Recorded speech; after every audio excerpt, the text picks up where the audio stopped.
अनुमान मन की कल्पना है और अनुभव जिंदगी का सबक है। सच्ची खुशी तभी होती है जब आपकी सोच कठिन और कर्म में समानता हो। भगवान श्री कृष्ण जी कहते हैं कि हमें किसी से भी अंधा प्यार नहीं करना चाहिए। हमारा किसी के प्रति अंधा प्यार हमें कभी भी आगे बढ़ने नहीं देता।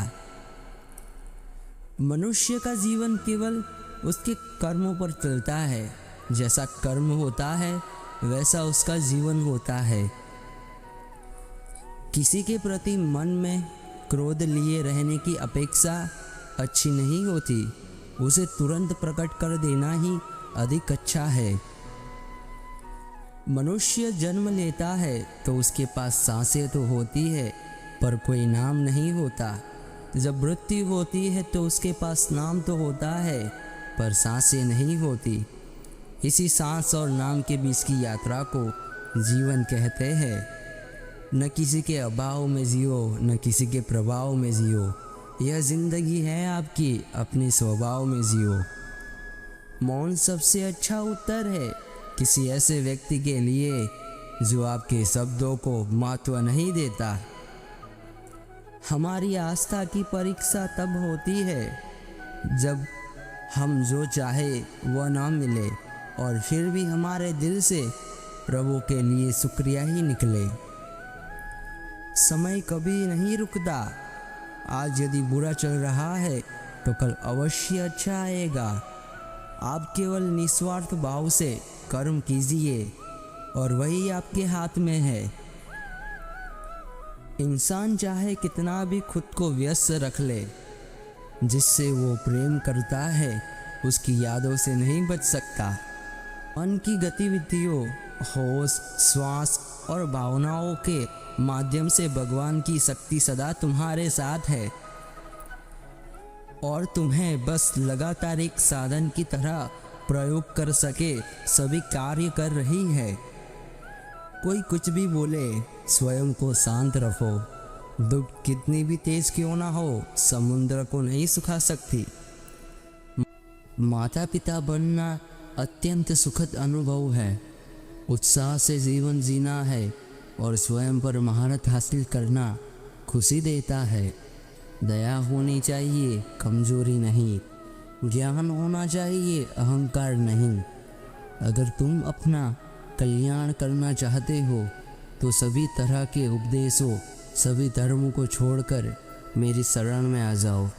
मैं तुम्हें मुक्ति प्रदान करूँगा। तुम अपनी पीड़ा के लिए संसार को दोष मत दो, अपने मन को समझाओ। तुम्हारे मन का परिवर्तन ही तुम्हारे दुखों का अंत है।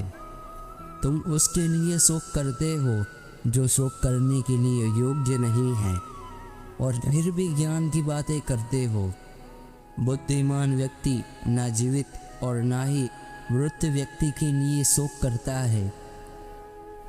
किसी दूसरे के जीवन के साथ पूर्ण रूप से जीने से अच्छा है कि हम अपने समय के भाग्य के अनुसार अपूर्ण ही जिए।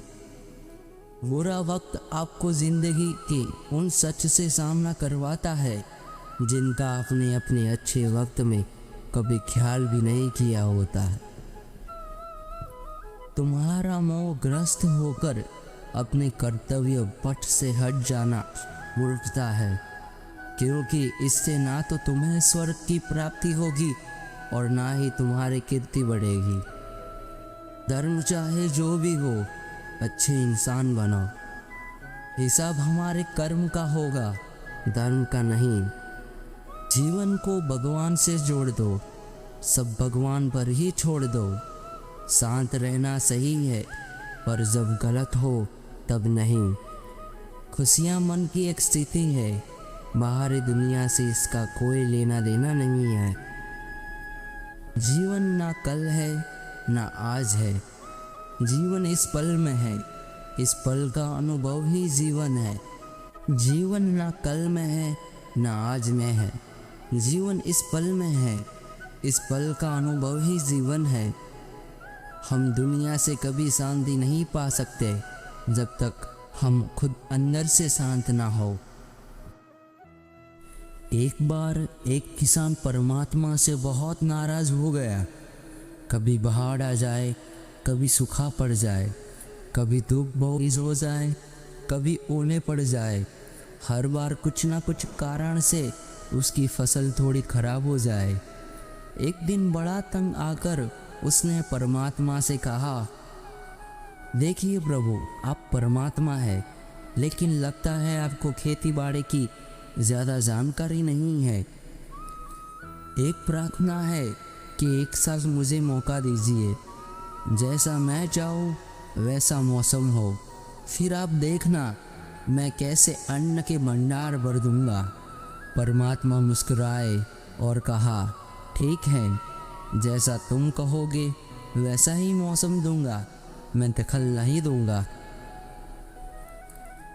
किसान ने गेहूं की फसल बोई। जब धूप चाही तब धूप मिली, जब पानी चाहा तब पानी मिला। तेज धूप, ओले, बाढ़ आदि तो उसने आने ही नहीं दी। समय के साथ फसल बढ़ी और किसान की खुशी भी, क्योंकि ऐसी फसल तो आज तक कहीं नहीं हुई थी। किसान ने मन ही मन सोचा, अब पता चलेगा परमात्मा को कि फसल कैसे करते हैं। बेकार ही इतने बरस हम किसानों को परेशान करते रहे। फसल काटने का समय भी आ गया। किसान बड़े गर्व से फसल काटने गया, लेकिन जैसे ही फसल काटने लगा, एकदम से छाती पर हाथ रखकर बैठ गया। गेहूं की एक भी बाली के अंदर गेहूं नहीं था, सारी बालियां अंदर से खाली थी। बड़ा दुखी होकर उसने परमात्मा से कहा, हे प्रभु, ये क्या हुआ? परमात्मा बोले, ये तो होना ही था। तुमने पौधों को संघर्ष का जरा सा भी मौका नहीं दिया, ना तेज धूप में उसको तपने दिया, ना आंधी ओलों से झुकने दिया। उसको किसी प्रकार की चुनौती का एहसास जरा भी नहीं होने दिया, इसलिए सब पौधे खोखले रह गए। जब आंधी आती है, तेज बारिश होती है, ओले गिरते हैं, तब पौधा अपने पल से ही खड़ा रहता है। वो अपना अस्तित्व बचाने का संघर्ष करता है, और इस संघर्ष से जो बल पैदा होता है वही उसे शक्ति देता है, ऊर्जा देता है, उसकी जीवता को उभारता है। सोने को भी कुंडल बनने के लिए आग में तपने, हथौड़ी से पीटने लगे जैसी चुनौतियों से गुजरना पड़ता है, तभी उसकी स्वर्णिम आभा उभरती है, उसे अनमोल बनाती है। उसी तरह जिंदगी में भी अगर संघर्ष ना हो, चुनौती ना हो, तो आदमी खोखला ही रह जाता है, उसके अंदर कोई गुण नहीं आ पाता। ये चुनौतियाँ ही है जो आदमी रूपी तलवार को धार देती है, उसे सशक्त और प्रखर बनाती है। अगर प्रतिभाशाली बनना है तो चुनौतियों का स्वीकार करना ही पड़ेगा, अन्यथा हम खोखले ही रह जाएंगे। अगर जिंदगी में प्रखर बनना है, प्रतिभाशाली बनना है, तो संघर्ष और चुनौतियों का सामना तो करना ही पड़ेगा।